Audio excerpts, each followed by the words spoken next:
Welcome everyone. तो हमारा part 3 contract act का कंटिन्यू करते हैं। आइए। When two or more persons have made a joint promise, then, unless a contrary intention appears from the contract, all such persons must fulfill the promise. ये valid contract है, void contract है, voidable contract है, voidable at the option of either party. बताइए इसका answer.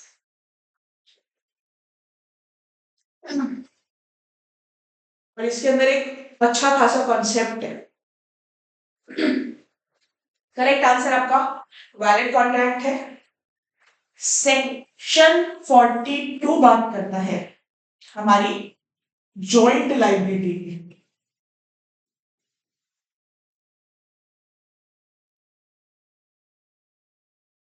Devolution of joint liability की बात करता है। डेवोल्यूशन का मतलब क्या हो गया कि A plus B plus C plus D, इन चार जनों ने एक कॉन्ट्रैक्ट करा। कॉन्ट्रैक्ट है 5 इयर्स का। अब थर्ड ईयर के अंदर मान लीजिए बी की डेथ हो गई। अब बी के जो एलआर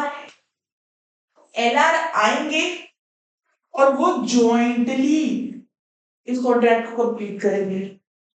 अब एक और कंडीशन समझ लेते हैं इसके अंदर। मान लीजिए कि A plus B plus C plus D, चारों के चारों जिन्होंने आपस में कॉन्ट्रैक्ट करा, पार्टनर साथ में जा रहे थे गोवा घूमने के लिए, गाड़ी से जा रहे थे, एक्सीडेंट हुआ, चारों के चारों मर गए। अब उस कॉन्ट्रैक्ट का क्या होगा, उसकी लायबिलिटी कैसे फुलफिल होगी? चारों के एलआर आएंगे, LR of A, LR of B, LR of C, LR of D, चारों के चारों साथ में आएंगे और उसको कंप्लीट करेंगे। ये है आपका डिवोल्यूशन ऑफ जॉइंट लायबिलिटी। एक बहुत अच्छा सा कंसेप्ट, एक बहुत प्यारा सा कंसेप्ट, जिसके बारे में हमें ज्यादातर नहीं पता होता क्योंकि हम लोग सेक्शन 42 को इंपॉर्टेंट समझते ही नहीं है। चलिए next. When is the revocation of proposal complete under the Indian Contract Act 1872? Revocation of proposal कब complete होता है, ये पूछा गया आपसे। When it is dispatched, when it is received by the offeree, when it comes to the knowledge of the offeree, when it is communicated before the communication of acceptance is complete. बताइए कौन से section से deal कर रहे हैं? Direct question है, 20 का है, सेक्शन 5 की एग्जैक्ट लैंग्वेज दे रखी है यहाँ। रेवोकेशन कंप्लीट होता है प्रपोजल का तब जब वो कम्युनिकेट कब होता है, एक्सेप्टेंस के पहुंचने से पहले। मतलब ए ने बी को प्रपोजल दिया, बी ने अपनी एक्सेप्टेंस भेज दी, चिट्ठी भेज दी बी भाई साहब ने अपनी। अब ए को रियलाइज हुआ कि नहीं यार मैंने तो गलत ही प्रपोजल कर दिया, ये हमारा तो घाटा हो रहा है इसके अंदर, अब हम क्या करें, उसको रेवोकेशन भेजना है। अब ये चिट्ठी रिसीव होने से पहले पहले अगर ए ने बी को बता दिया कि नहीं भाई प्रपोजल नहीं है, एक्सेप्टेंस नहीं होगा, तो ये रेवोकेशन माना जाएगा। और जो ये ए भाई साहब को चिट्ठी रिसीव हो गई तो फिर ये रेवोकेशन नहीं होना चाहिए। चलिए, in which landmark case the agreement with minor was held void, सबको पता होना चाहिए। वोरी बीवी वर्सेस धर्मदास कोर्ट। लॉ पढ़ते पढ़ते ये वाला कुछ केसेस तो ऐसे हैं जो बिल्कुल एकदम रट जाने चाहिए। How can the acceptance of proposal be made, हम ऑलरेडी ये चीज पढ़ चुके हैं।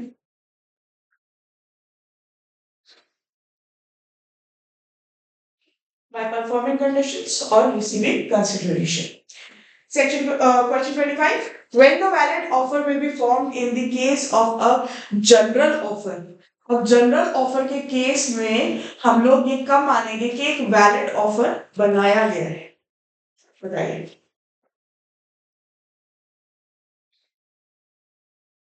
जनरल ऑफर के केस में नॉलेज जो है वो सफिशिएंट है। अच्छा, ऑफर कौन से होते हैं? एक जनरल ऑफर होता है, एक स्पेसिफिक ऑफर होता है, एक क्रॉस ऑफर होता है, एक काउंटर ऑफर होता है। एक स्टैंडिंग ऑफर होता है, एक इम्प्लाइड ऑफर होता है, एक कंडीशनल होता है, एक कंटिन्यूइंग होता है। अब देखो कंडीशनल ऑफर आप लोगों को पता है कि कंडीशन होती है, एक स्पेसिफिक आपको कंडीशन पूरी करनी होती है। इम्प्लाइड ऑफर भी आपको पता है कि पार्टीज के एक्ट से हमें समझ आता है कि भैया ऑफर है। जनरल ऑफर हमने सामने देख ही लिया कि सारी पब्लिक के लिए होता है। स्पेसिफिक ऑफर या तो किसी एक पर्सन के लिए होता है या एक कम्युनिटी, मतलब स्पेसिफिक किसी भी ग्रुप के लिए या किसी एक पर्टिकुलर पर्सन के लिए होता है। समझने वाले हैं चार: क्रॉस और काउंटर ऑफर का डिफरेंस, स्टैंडिंग ऑफ और कंटिन्यूइंग का difference, cross offer versus counter offer.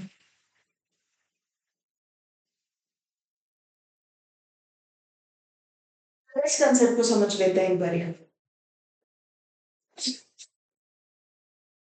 Contract act कभी भी पढ़ो, कोई एक स्टेटमेंट भी पढ़ो, तो उसको एग्जाम्पल में कन्वर्ट करके पढ़ो, इलस्ट्रेशन में कन्वर्ट करके पढ़ो। कॉन्ट्रैक्ट एक्ट का कोई भी क्वेश्चन कभी गलत नहीं होगा। रामबाण इलाज है कॉन्ट्रैक्ट के अंदर 100 और 100 स्कोर करने का। ठीक है। ए ने बी को एक प्रपोजल दिया कि भाई मेरी एक साइकिल है, ड्राइंग छोड़ देना मेरी प्लीज, जैसी भी है, मेरी एक साइकिल है तो 5,000 में खरीद ले। उसी टाइम सेम टाइम पे एग्जैक्टली सेम टाइम पे बी को ख्याल आया, यार मेरे को रोज आने जाने में दिक्कत होती है, एक ही साइकिल खड़ी रहती है, मैं खरीद लेता हूँ। वो जाके ए को ऑफर देता है कि यार 5,000 तक की तो तेरी साइकिल होगी, मेरे को दे दे। सेम टाइम, सेम ऑफर जब एक दूसरे को दिया जाता है उसे बोलते हैं क्रॉस ऑफर। आपने सेम ऑफर सेम टाइम पे एक दूसरे को दिया, ये हुआ आपका क्रॉस ऑफर। अब काउंटर ऑफर क्या होता है? सेम सिचुएशन, ए ने बी को बोला भाई साइकिल खरीद ले 5,000 में।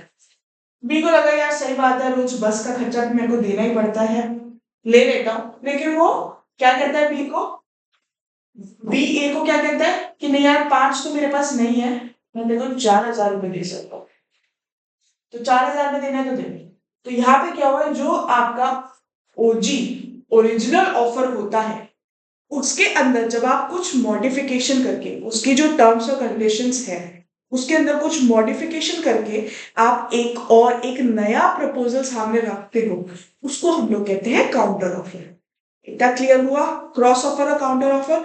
कोई भी अगर फिर भी डाउट रह जाए तो कमेंट सेक्शन में लिख देना। अच्छा, अब दूसरे आते हैं स्टैंडिंग ऑफ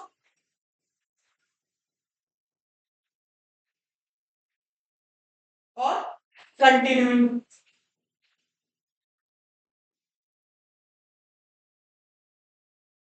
इन दोनों के अंदर जो ऑफर है वो एक पर्टिकुलर टाइम पीरियड के लिए है और दोनों के अंदर गुड्स और सर्विसेज प्रोवाइड हो रही है।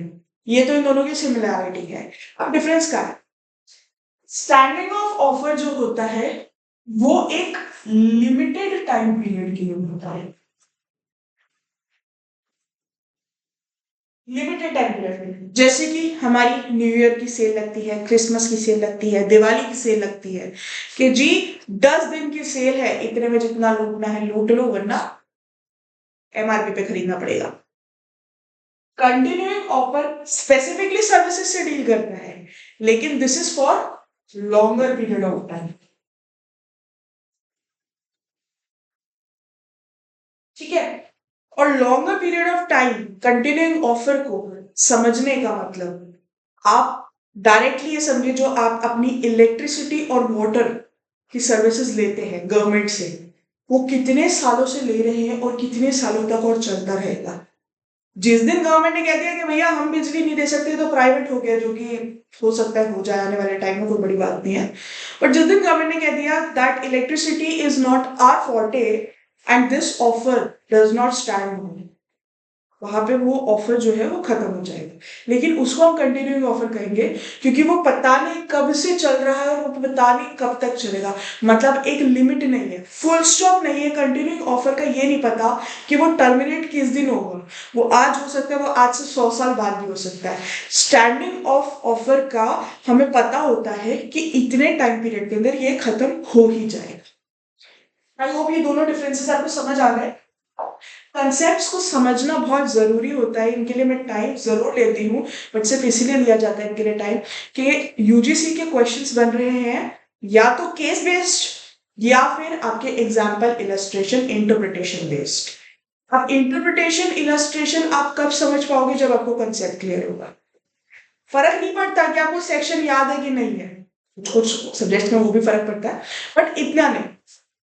केसेस के ऊपर और कंसेप्ट के ऊपर फोकस ज्यादा रखने की जरूरत है। चलो आगे चले।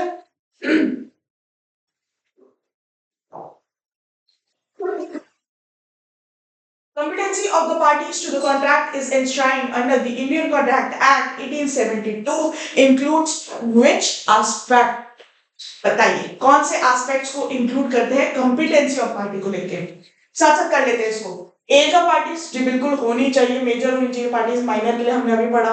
साउंडनेस ऑफ माइंड, बिल्कुल अगर अनसाउंड माइंड का है तो जिस टाइम पे साउंड है उस टाइम पे कॉन्ट्रैक्ट कर सकता है। Not disqualified by law from contracted, बिल्कुल ठीक बात है, ऑप्शन डी सारी सारी चीजें जरूरी है हमारे। चलिए 27 enforceable agreements are those contracts made with free consent. Parties to the contract are competent to enter in an agreement having lawful consideration and lawful object. Section 10 जिसने पढ़ा है उस वो इसका सही करेक्ट आंसर देंगे। फ्री कंसेंट हमारे पास होनी चाहिए, कंपिटेंसी हमारे पास होनी चाहिए, लॉफुल कंसिडरेशन और लॉफुल ऑब्जेक्ट भी हमारे पास होना चाहिए, ऑप्शन है D. Next, which of the following statements pertaining to the standard form of contracts are true? It is a valid agreement and enforceable law. One party has no choice but to accept and sign the contract or reject the contract. Both A and B, none of the above.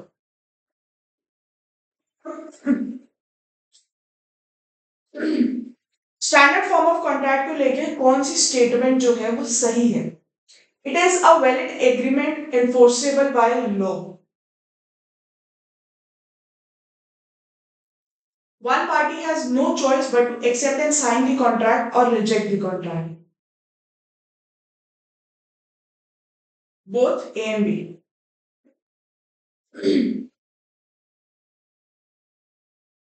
मैं देखो ये तो हमें पता ही है कि ठीक है, एनफोर्सेबिलिटी ऑफ लॉ की होनी चाहिए। कंफ्यूजन क्या कर रहा है? जो ये बी वाली स्टेटमेंट दे रखी है, one party has no choice. अब जहां आपके पास नो चॉइस आ गई वहां पे आपको लगेगा कि ऐसा थोड़ा होता है यार, फ्री कंसेंट होती है। वो यही कह रहा है कि फ्री कंसेंट है, आपके पास कोई चॉइस नहीं है, या तो आप उसे एक्सेप्ट करोगे या फिर आप उसे रिजेक्ट करोगे। तो ऑब्वियसली बात है ना यार, कोई हमें आके कुछ बोलेगा या तो हम हाँ बोलेंगे या हम ना बोलेंगे। सीधी सीधी उन्होंने बात कह रखी है, ऑप्शन है सी। नेक्स्ट क्वेश्चन पढ़िए। A general offer is an offer that is open to the world at large. How is it accepted?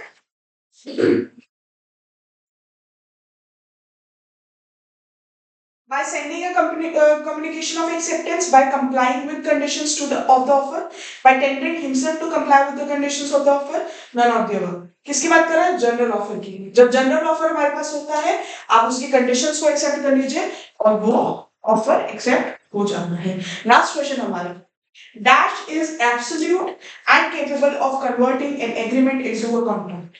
Invitation to offer, offer, acceptance, all of the above. जल्दी बताइए, एग्रीमेंट को contract कब बना दिया जाएगा? Invitation to offer obviously बात है नहीं होगा, ऑफर नहीं होगा, हम बात कर रहे हैं ऑफर की। ऑल ऑफ द अबव हो ही नहीं सकता, आंसर है आपका एक्सेप्टेंस। आई होप आपको वीडियोस इंफॉर्मेटिव लग रही है, अच्छी लग रही है। लाइक एंड सब्सक्राइब जरूर करिए। ऑल द वेरी बेस्ट, मिलते हैं नेक्स्ट वीडियो में।